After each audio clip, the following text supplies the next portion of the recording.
हे what's up guys, welcome back once again. So दोस्तों, आज की कहानी जो एक्सप्लेन करने जा रहे हैं उसका नाम है आइलैंड सीरीज का पार्ट 4। तो इसे शुरू करने से पहले हम आपको बता दें कि अगर आपने अभी तक इसके बाकी पार्ट नहीं देखे हैं तो नीचे कमेंट में आपको लिंक मिल जाएगा, वहां से जाकर देख सकते हैं। तो बिना पहला पार्ट देखे आपको ये स्टोरी समझ नहीं आएगी। तो कहानी की शुरुआत वहीं से होती है जहाँ पे हमने पार्ट 2 को छोड़ा था, जहाँ पे हमने रूबिका को देखा था जो अभी भी वही शॉप पर जख्मी हालत में पड़ी हुई है, लेकिन उसके साथ वालों का कुछ पता नहीं है। वो वहां से बाहर आने लगती है, लेकिन अभी एक क्रोकोडाइल जिंदा है, वो मरा नहीं था। और रूबिका को उसे देखकर और ज्यादा गुस्सा आ जाता है और अपने चाकू से उसे मार डालती है। यहाँ से कहानी शिफ्ट होती है 4 साल बाद। हम ट्रेसी नाम की न्यू शेरिफ को देखते हैं, क्योंकि एंड्रू जो कि पार्ट 2 में था उसने इस टाउन को शेरिफ की जॉब छोड़ दी थी। हम रूबिका को भी देखते हैं जिसने फिश और एनिमल डिपार्टमेंट ज्वाइन कर लिया था। इनके साथ एक डेनिस नाम का साइंटिस्ट भी मौजूद है जो इन दोनों के साथ इस लेक में आया है एक क्रोकोडाइल को पकड़ने के लिए, ताकि वो उस पर रिसर्च कर सके। कुछ देर बाद वो लेक में कुछ मांस के टुकड़े फेंकते और उन्हें देखकर और उन्हें स्मेल करके क्रोकोडाइल पानी के ऊपरी सतह पर आ जाता और फिर रूबिका उसे मार कर बेहोश कर देती है और अपनी बोट पर रख लेती है। वहीं हम एक और कैरेक्टर को देखते हैं जिसका नाम है रायन। ये असल में इंजीनियर है जो इस टाउन में रहता है। अब वो लोग उसे अपनी जीप में रख लेते हैं। इधर ट्रेसी और उसके साथ ही वो क्रोकोडाइल को अपनी जीप में रख लेते हैं और वहां से बाहर आने लगते हैं। लेकिन तभी रूबिका देखती है कि उसके पीछे एक जायंट क्रोकोडाइल पड़ा हुआ है जो किसी भी वक्त उन पर हमला कर सकता है। अब वो फौरन गेट की तरफ आती है जिस पर फेंसिंग लग चुकी है, जिसे ओपन करने में थोड़ा समय लगेगा, पर रूबिका उस क्रोकोडाइल को थोड़ा इधर उधर डाइवर्ट करती है ताकि वो फेंसिंग खुल सके और फाइनली वो उस गेट को पार कर पाती है और खुद की जान बचा लेती है। सो गाइस, अभी तक जो भी हमने पिछले पार्ट में देखा था कि कैसे इस लेक के क्रोकोडाइल ने इस जगह पर आतंक मचाया था, और उसी को देखते हुए गवर्नमेंट ने इस एरिया को फेंस कर दिया है जिसका केबल पे 24 घंटे करंट दौड़ता है ताकि कोई भी इंसान अंदर ना जा सके। अब उसी दौरान डेनिस कहता है कि यहाँ पे रहने वाले क्रोकोडाइल नॉर्मली 11 फीट के होते हैं, लेकिन जो ये हमारे पीछे पड़ा हुआ था उसका साइज बहुत ही जायंट था, जो कि इम्पॉसिबल है। आखिर ये आया कहाँ से, और यही चीज हमें पता लगानी होगी। लेकिन रूबिका आप किसी को भी अंदर ना जाने की सलाह देती है क्योंकि ये खतरे से भरा हुआ है। उधर हम मैक्स नाम के लड़के को देखते हैं जो असल में रायन का बेटा है, जो यहाँ पे वायर्स का काम संभालता है अपने डैड के साथ। लेकिन उसकी रायन से कुछ खास नहीं बनती क्योंकि उसकी मॉम का उनसे डिवोर्स हो चुका है, वो उनसे ज्यादा अटैच नहीं है। दूसरी ओर ट्रेसी है जो अपनी बेटी क्लोई के साथ एक पार्टी में थी जहाँ पे हम उसे स्कूल के दोस्त आते हैं, जिनसे उसे पता चलता है कि उसके स्कूल वाले उन्हें एक पिकनिक स्पॉट लेकर जा, जो असल में एक लेक के किनारे है। लेकिन उसके दोस्त कहते हैं कि क्लोई वहाँ जाने को तैयार नहीं है, तो ट्रेसी उसे समझाती है कि उसे वहां जाना चाहिए, ऐसे मौके बार बार नहीं आते दोस्तों के साथ एंजॉय करने को, तो वो हाँ कर देती है। वहीं दूसरी तरफ डेनिस कुछ लोगों को लेकर फेंसिंग के उस पार जाने का ट्राई करता है, क्योंकि जब से उसने जायंट क्रोकोडाइल को देखा है तभी से वो उसे पकड़ने की फिराक में है। वो उस पर रिसर्च करना चाहता है, तो मैक्स उसे चुपके से उन लोगों को लेकर दूसरी तरफ चला जाता है। अब लगता है कि इनकी मौत नजदीक है। इधर टाउन के सारे लोग ट्रेसी के ऊपर चिल्ला रहे थे ताकि वो फेंस को हटा दे। उनका कहना था कि ये चीज उनके टाउन को हॉरर बनाती है और उन्हें लेक में जाने से रोकती है। लेकिन तभी रूबिका उनसे कहती है कि आपने शायद इस लेक में रह रहे क्रोकोडाइल को ना तो देखा है और ना ही उनका सामना किया है, लेकिन मैं इन सब चीजों को झेल चुकी हूँ सालों पहले, जिसमें मैंने अपने बहुत से करीबी लोगों को खोया है। तो आप लोग से गुजारिश है कि ऐसी कोई भी ऐसी अपील दोबारा ना करे। अब वहां से बाहर निकलते टाइम रायन ट्रेसी को डिनर पर चलने के लिए कहता है, क्योंकि ये दोनों सालों से एक दूसरे को डेट कर रहे हैं। तो ट्रेसी कहती है कि आज उसकी क्लोई के साथ प्लान्स है, इसलिए वो नहीं आ सकती। लेकिन रायन जिद करने लगता है तो उसे शाम तक अपडेट देने को कहती है। सीन शिफ्ट होता है डेनिस के साथ वाले लोगों में, जिन्हें अपने सामने एक भूखा क्रोकोडाइल दिख जाता है जो अपने शिकार को खा रहा था। अब ये सभी उस पर गोलियां चलाना शुरू कर देते हैं, पर एक भी गोली उस पर असर नहीं करती, क्योंकि इन्हें शायद ये पता नहीं है कि इस लेक में रहने वाले क्रोकोडाइल आम तरह के क्रोकोडाइल नहीं है, बल्कि ये हाइब्रिड है।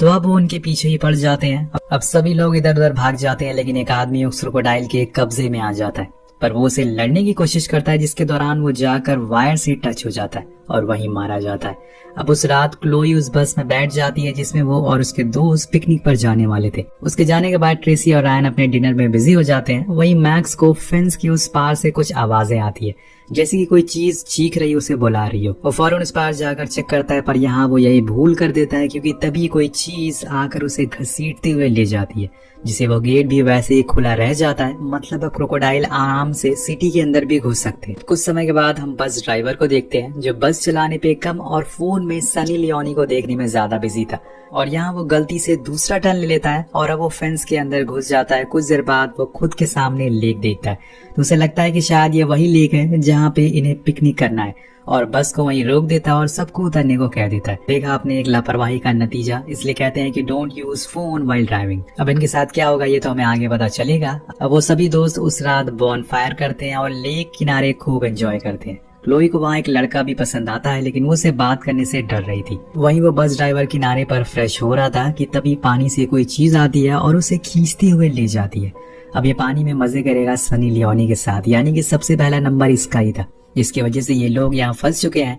अगले दिन सब लोग सोकर उठते हैं तो उनके पास उनका कोच आता है जो उनसे बस ड्राइवर के बारे में पूछता है, पर सबका कहना था कि उन्होंने उसे कहीं देखा ही नहीं है। वहीं दूसरी ओर ट्रेसी के पास एक राउंड अप शेरिफ का कॉल आता है जो उसे बताता है कि कल रात 7:30 बजे से फेंस का गेट खुला हुआ है और तब से मैक्स भी गायब है। इसी दौरान रूबिका को थोड़ी दूर पर खून दिखता है जो ज्यादा पुराना तो नहीं था और उसे देखकर सारे लोग अंदर घुस जाते हैं, ये पता लगाने के लिए कि क्या कोई मुसीबत में तो नहीं है। उन्हें इस बात का कोई अंदाजा नहीं था कि आज शायद कई लोगों की जान जाने वाली है। उधर लेक किनारे क्लोई और उसके दोस्त जेट स्काई करने में बिजी हो जाते हैं, लेकिन वो उनसे दूर जंगल में घूमने चली जाती है जहाँ पे उसे मैक्स गिरा हुआ मिलता है, यानी कि वो अभी भी जिंदा था। अभी उसने खुद की जान बचाने के लिए रात से पेड़ पर चढ़ा हुआ था। वो दोनों एक दूसरे को जानते थे क्योंकि ट्रेसी ने उसे मैक्स से मिलवाया था। अब वो क्लोई से कहता है कि हमें यहाँ से फौरन निकलना होगा, ये जगह खतरे से भरी हुई है। क्लोई अपने चारों तरफ देखती है तो उसे कुछ बोट्स दिखाई देते हैं और तब जाकर उसे समझ आता है कि वो गलत लेक पर आ गई है। वहीं दूसरी तरफ क्लोई के दोस्त जेट स्काई करने में बिजी होते हैं और तभी एक लड़का पानी में गिर जाता है, जिसके बाद उसकी पूरी बॉडी पर बेबी क्रोकोडाइल चिपक जाते हैं और एक एक करके उसे खाने लगते हैं। वो चिल्लाता है लेकिन उसके दोस्त बहुत आगे निकल चुके थे, इसलिए उसकी कोई भी आवाज सुन नहीं पाते। इधर ट्रेसी और उनके साथियों को एक मरा हुआ क्रोकोडाइल दिखता है जिसने अभी अभी थोड़ी देर पहले ही कुछ खाया था, जिसे चेक करने के लिए रायन उसके पेट में चेक करता है तो उसे पता चलता है कि इसने तो अपना ही बच्चा खा लिया है। जिसे देखकर रूबिका कहती है कि ये शायद फेंस की वजह से हुआ हो, बहुत दिनों से इन्हें कोई मिला नहीं होगा, तो उन्होंने अपनी भूख मिटाने के लिए अपने बच्चों को खाना शुरू कर दिया। वहाँ लेक के किनारे सब लोग खाना खा रहे होते हैं कि तभी कोई चीज आकर एक लड़की को पानी में घसीटते हुए ले जाती है, जिसे देखकर वहाँ भगदड़ मच जाती है। जिसके बाद क्या होना था, वो क्रोकोडाइल पानी से बाहर आ जाता और एक एक करके वहाँ बचे जितने भी लोग थे उन्हें खाना शुरू कर देता है। लेकिन कुछ खुश नसीब होते हैं जो बस में जाकर बैठ जाते हैं, जिनमें कोच, जीव और 2 लड़कियां थी।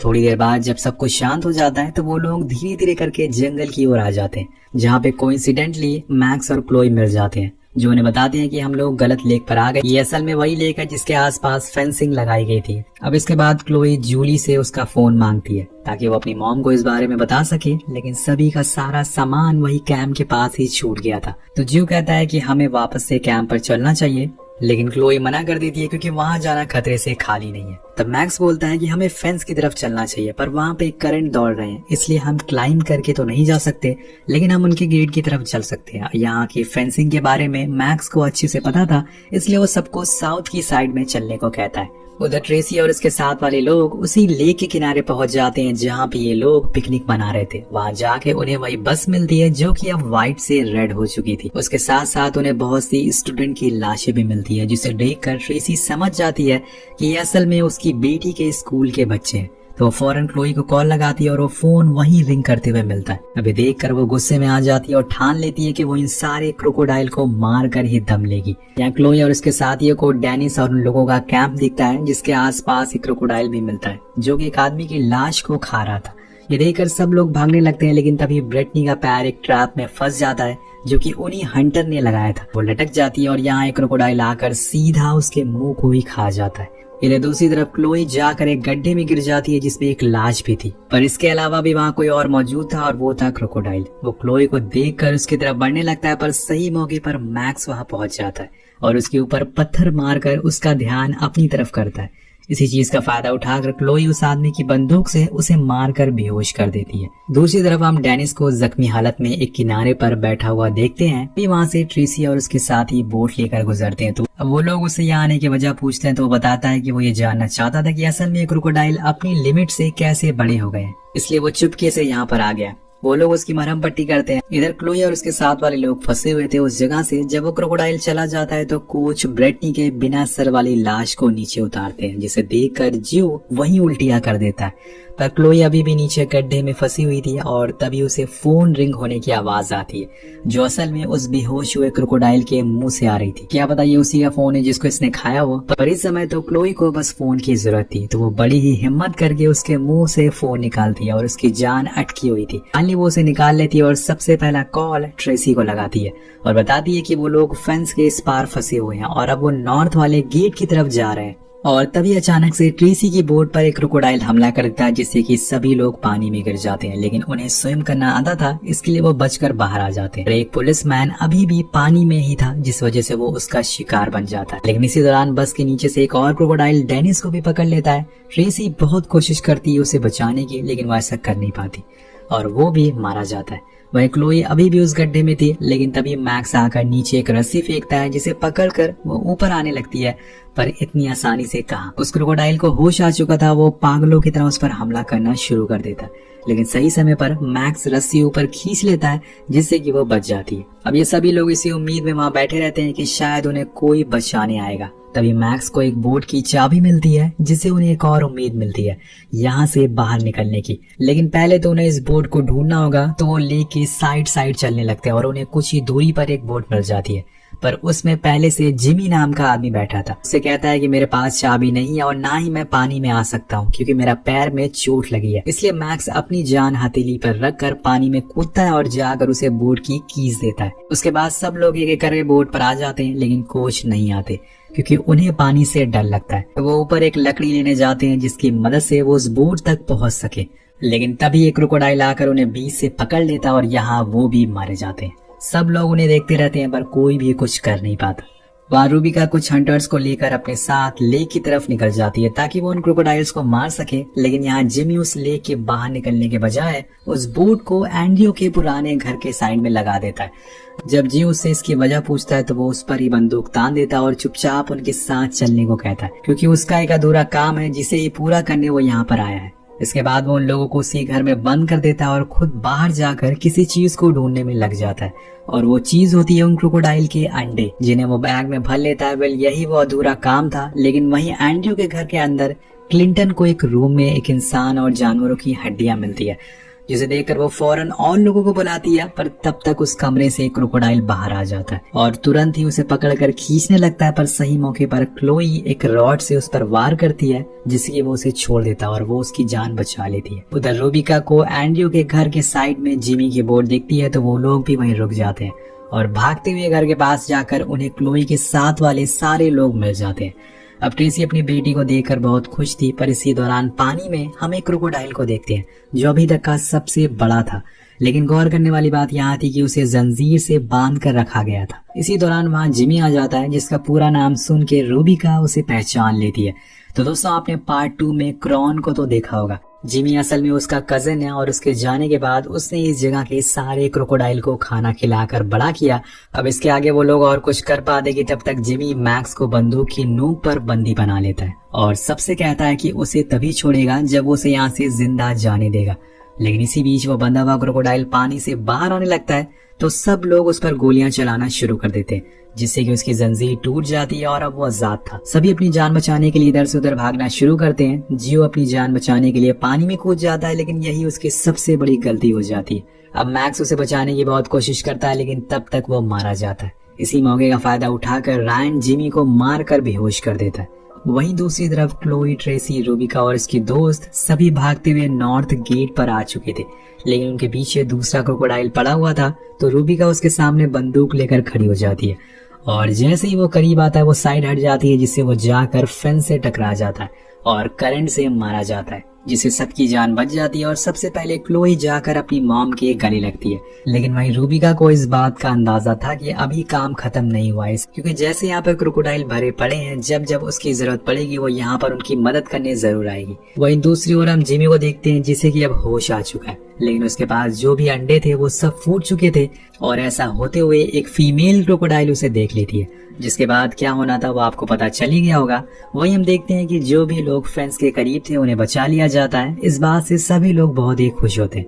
वेल, कहानी के आखिर में हम एक लड़की को लेक के किनारे जॉगिंग करते हुए देखते हैं, जिसके रेडियो में बताया जा रहा था कि अब लेक प्लेसिड में एक भी क्रोकोडाइल नहीं है, तो आप सभी वहां जाकर एंजॉय कर सकते हैं। लेकिन तभी ये क्रोकोडाइल आकर उसे खा लेता है, यानी कि ये कहानी यहाँ खत्म नहीं होती।